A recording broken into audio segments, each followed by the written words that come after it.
A very good morning. You're watching the Breakfast News on Rajya Sabha Television. My name is Aishwarya Kapoor and here are the headlines.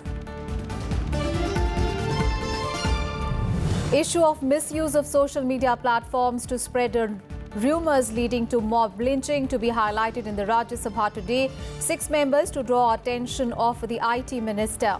Upper House passes a Fugitive Economic Offenders Bill in yet another productive day on Wednesday.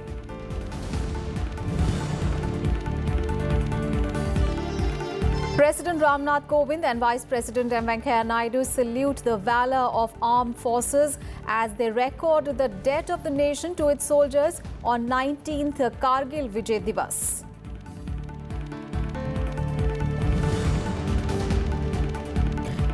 Prime Minister Modi to address the 10th BRICS Summit in South Africa today. Bilateral meetings are slated with the BRICS leaders on the sidelines. Chinese President Xi Jinping says that there will be no winners in the global trade war as the meet sets its focus on US protectionism.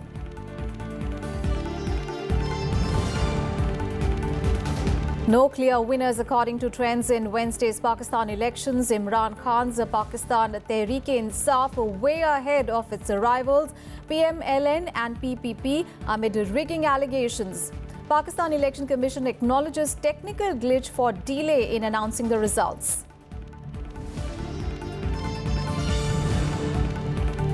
And massive underground lake detected for the first time on Mars. Italian Space Agency makes announcement raising possibility of more water and even life on the red planet.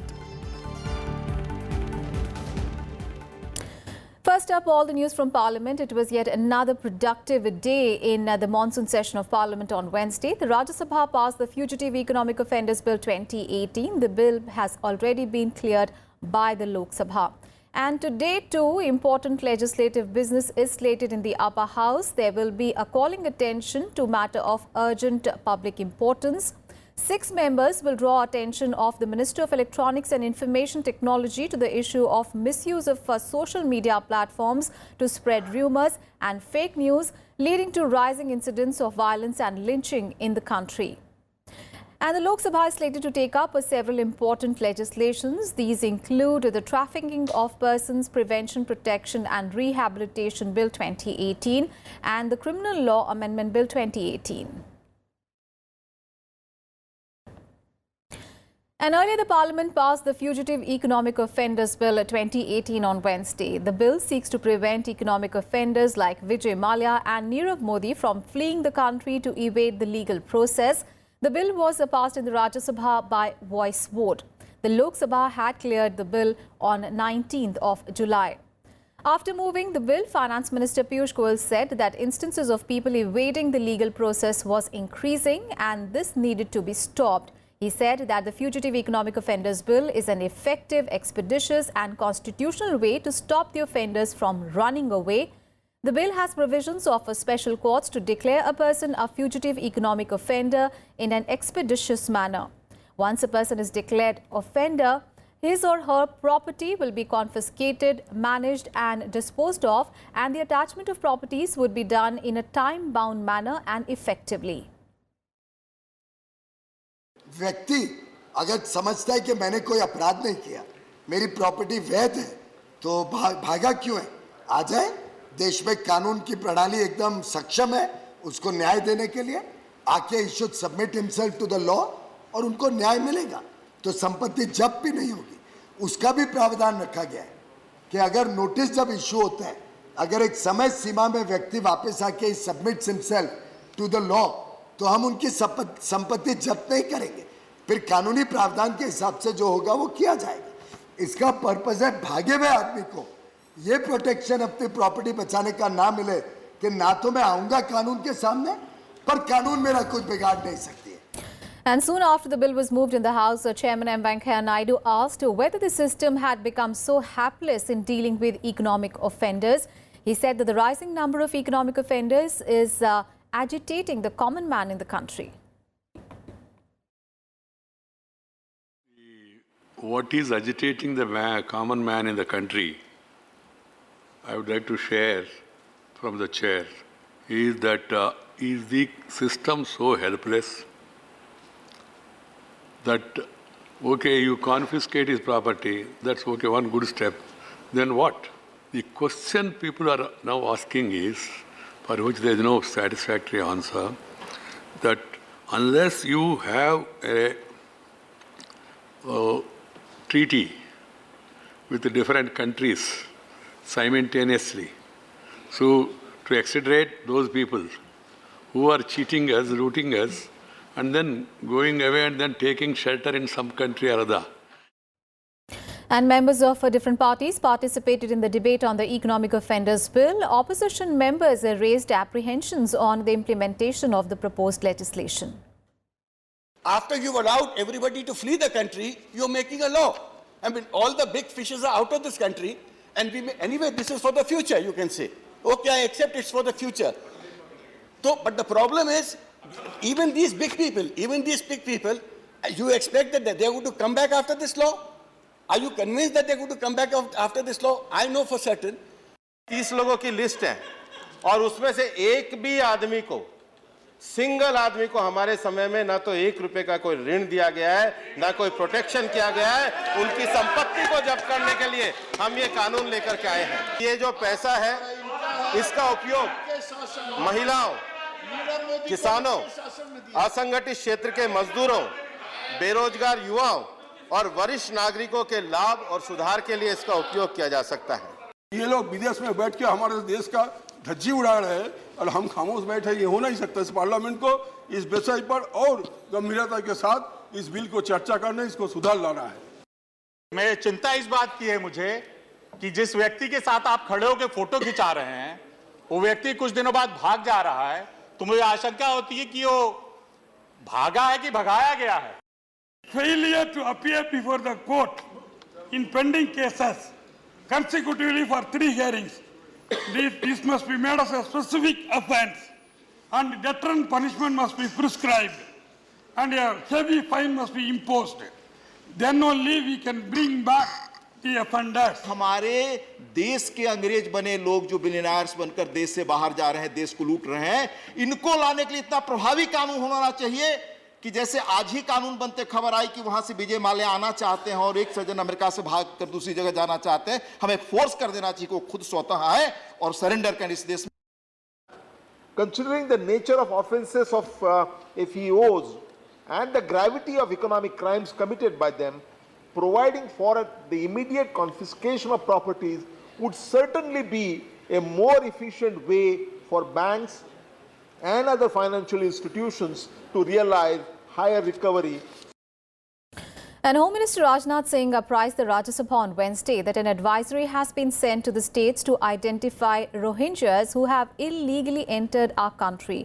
Responding to a supplementary in the upper house on illegal migrants from Bangladesh, Singh said that the states have been advised to keep a tab to ensure that Rohingyas are unable to stake claim for attaining Indian citizenship. जो Rohingyas जो कई states में इस समय रह रहे हैं, उस संबंध में जैसा हमारे सहयोगी मित्र किरण जी ने बताया कि सेंट्रल गवर्नमेंट के द्वारा एडवाइजरी यह जारी की गई है कि आपकी स्टेट में जो भी रोहिंग्या रहते हैं उनको आइडेंटिफाई किया जाना चाहिए, उनकी नंबरिंग की जानी चाहिए, उनके बायोमेट्रिक्स लिए जाने चाहिए और साथ ही साथ यह भी इंश्योर किया जाना चाहिए कि उनके पास ऐसा कोई भी डॉक्यूमेंट ना हो ताकि फ्यूचर में कभी वह सिटीजनशिप के लिए क्लेम कर सकें। यह भी एडवाइजरी उनको जारी की गई है। More news from Rajya Sabha. MOS Home Affairs Kiran Rijiju told the Rajya Sabha on Wednesday that some terrorist and extremist groups are forcibly inducting children as armed cadres. Responding to queries during question hour, Rijiju said that the centre is supporting states to build their capacities to tackle terrorist and extremist groups. Take a look at this report. Replying to a question by member KVP Ramachandra Rao, Minister of State for Home Affairs said there is no armed conflict in India, but some illegal groups are carrying out activities using children. Rijiju said the government has taken various measures and enacted Juvenile Justice Care and Protection of Children Act 2015 to make the use of children by militant groups or adults for illegal activities a punishable act. Sensitivity of the children involved in this kind of illegal activities the government has taken various steps, especially opening up of schools, Kendra Vidyalayas, Navodaya Vidyalayas, in those districts which are heavily infested by the national activities, as well as there are skill development activities for the children so that they can be mainstreamed through various activities initiated by the government. Supplementary, Chhatrapati. Responding to another query by Sambhaji Chhatrapati, Labour and Employment Minister apprised the House that the government is streamlining and maintaining the data on employment in the unorganized sector. और पिछले 2 वर्षों में 1 करोड़ से अधिक मजदूरों को ESI से जोड़ा गया और 1 करोड़ से अधिक मजदूरों को EPFO में जोड़ा गया है। इसके अतिरिक्त प्रधानमंत्री रोजगार प्रोत्साहन योजना के अंतर्गत एम्प्लॉयर द्वारा दिए जाने वाले प्रोविडेंट फंड के 12% का अंश भारत सरकार स्वयं वहन कर रही है और ये अब तक करीब 60 लाख नए कर्मचारी इसमें जुड़ चुके हैं और हमें लग ये रहा है कि 31 मार्च 2019 तक ये संख्या नई और 1 करोड़ हो जाएगी। Thank you.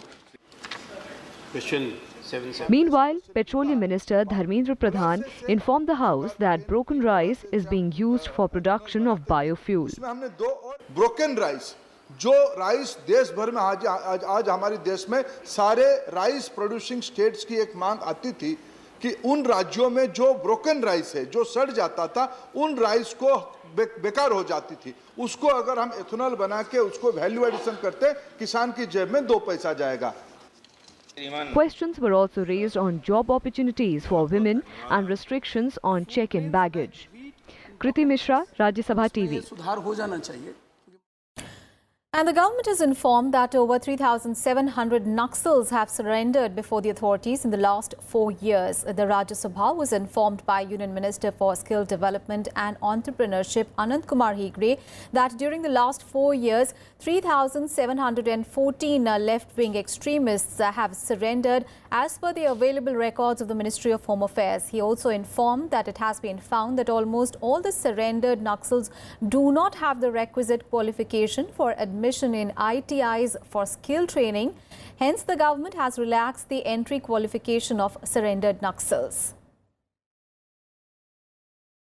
And the centre has informed that the security forces have killed 581 terrorists since 2015, while 69 personnel died in ceasefire violations along the line of control and the India-Pakistan border in Jammu and Kashmir. Minister of State for Defence Subhash Bamre told the Lok Sabha that in 2015, 108 terrorists were killed by the security forces, 150 in 2016, 213 in 2017 and 110 in 2018. The 2018 figures are up to 22nd of July. The terrorists have been eliminated along the line of control and the border in Jammu and Kashmir. In a written reply, the minister also informed that 44 personnel of the army and 25 of the border security forces were killed in the ceasefire violations since 2015. And the Home Ministry has asked the Assam government not to take any action against those people whose names do not figure in the National Register of Citizens or the NRC. The ministry has also rushed over 22,000 central paramilitary troops to maintain law and order. The draft NRC publication will take place on 30th of July. The ministry in an advisory also said that people whose names do not figure in the draft are entitled to file claims and objections. It said that the due opportunity will be given to them before the final publication of the NRC. The ministry has said the question of referring any person to a detention centre based on the NRC exercise does not arise. The state government has also been advised to set up a coordination committee to ensure coordination among the state agencies, National Register of Citizen authorities and central agencies. The Registrar General of India has been asked to use all means of communication to provide information to public about the draft NRC. The massive exercise is being carried out to identify illegal immigrants in the northeastern states bordering Bangladesh.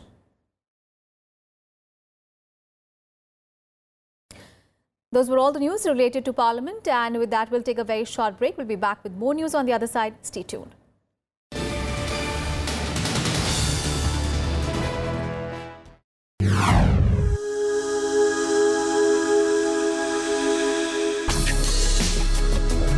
Tales that inspire.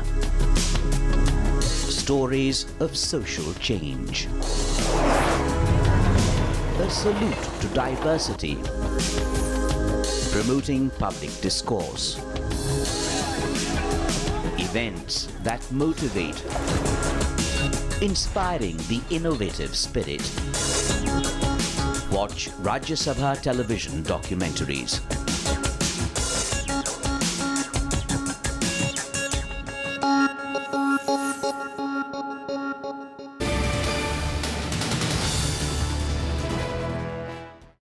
Welcome back after the break, and now news from Prime Minister Narendra Modi's three-nation tour. He is in Pretoria today to attend the BRICS summit hosted by South Africa. Prime Minister Modi arrived in Pretoria from Uganda's capital, Kampala, the first bilateral tour by an Indian Prime Minister since 1997. Today, Prime Minister Modi will attend the three-day 10th edition of the BRICS summit in Johannesburg, during which the grouping's leaders are expected to deliberate on global hotspot issues, international peace and security, global governance and trade issues, among others.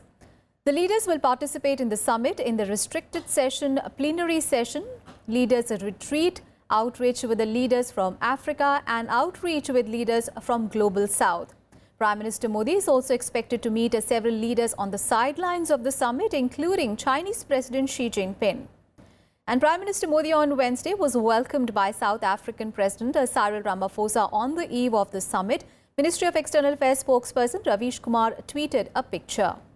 Now, this is the first visit by the Prime Minister to South Africa after the new government assumed office there, and it comes during a year that marks the 125th anniversary of the train Pietermaritzburg incident involving Mahatma Gandhi.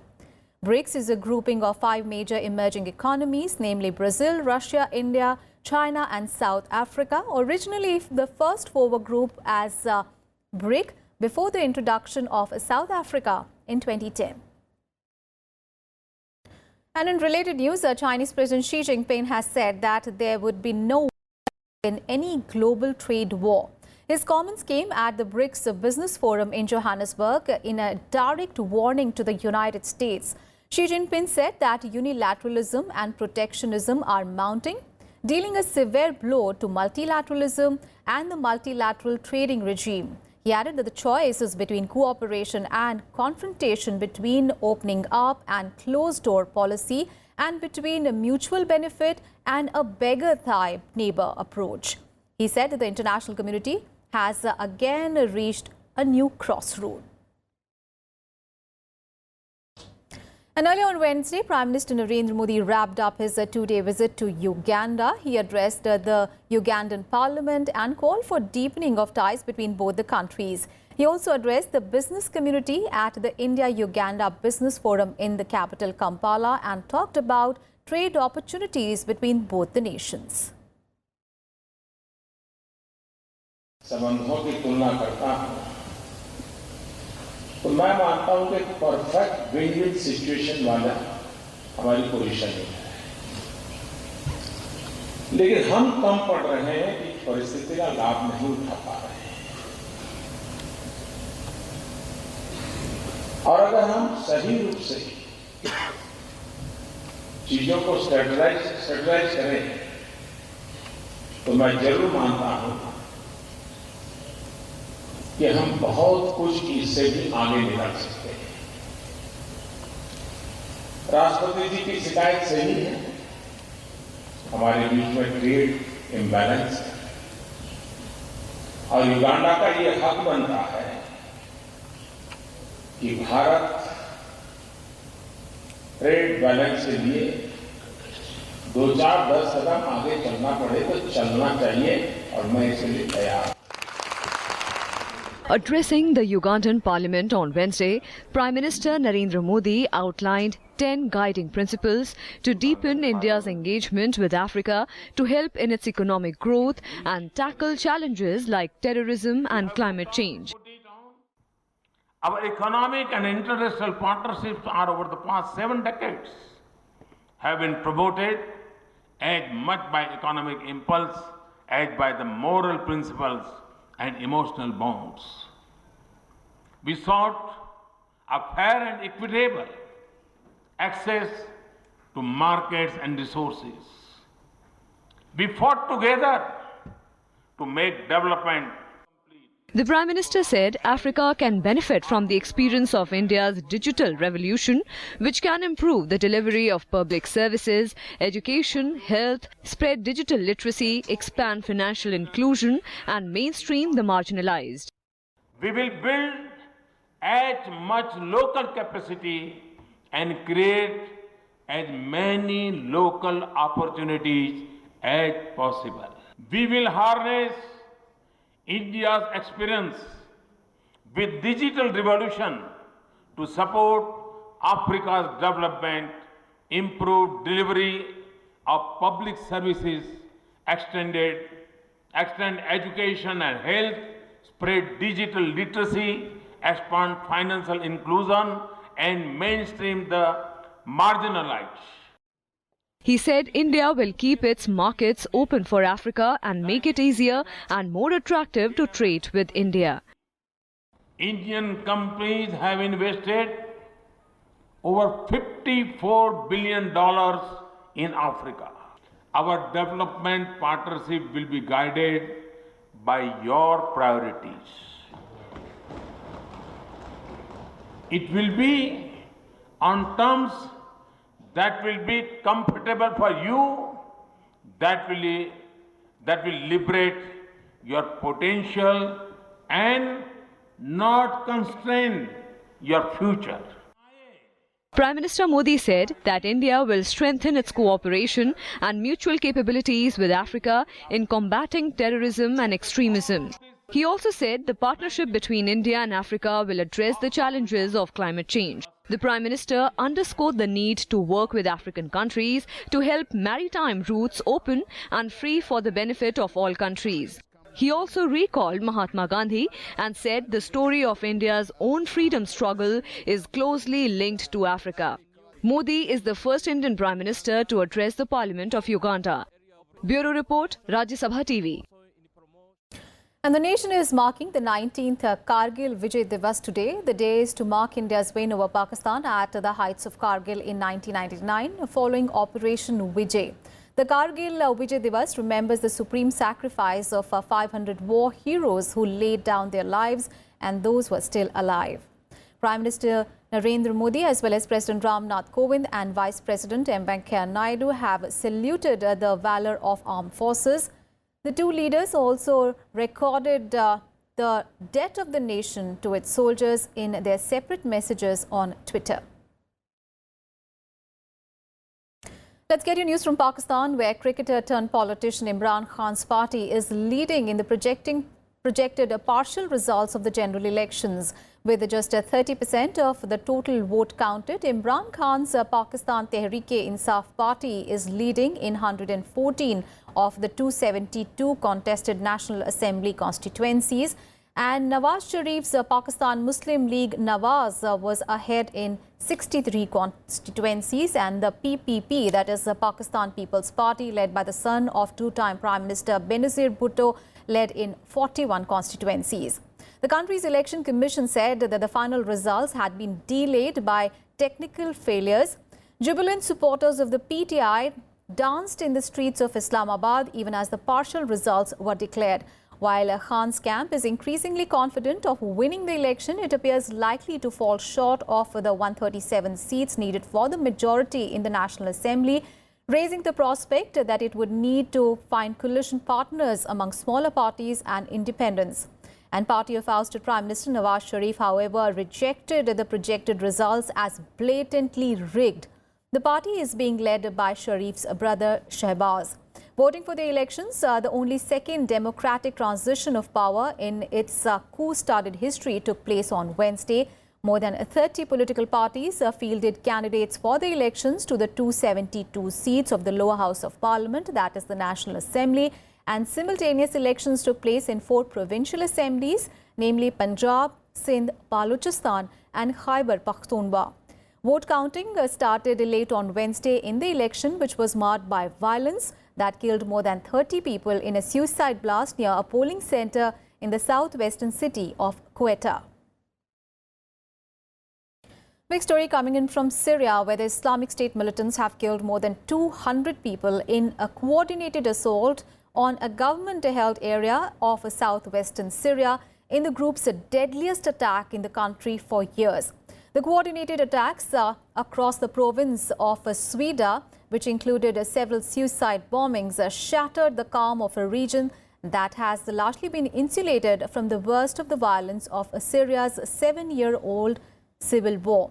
The suicide bomb blasts inside Swida were timed to coordinate with the attacks on villages in the eastern countryside, creating mayhem across the province. Authorities said that 215 people were killed and 180 were injured in the attack. Pro-government forces were later reported to be engaged in gun battles with the Islamic State militants, in which 75 terrorists were gunned down.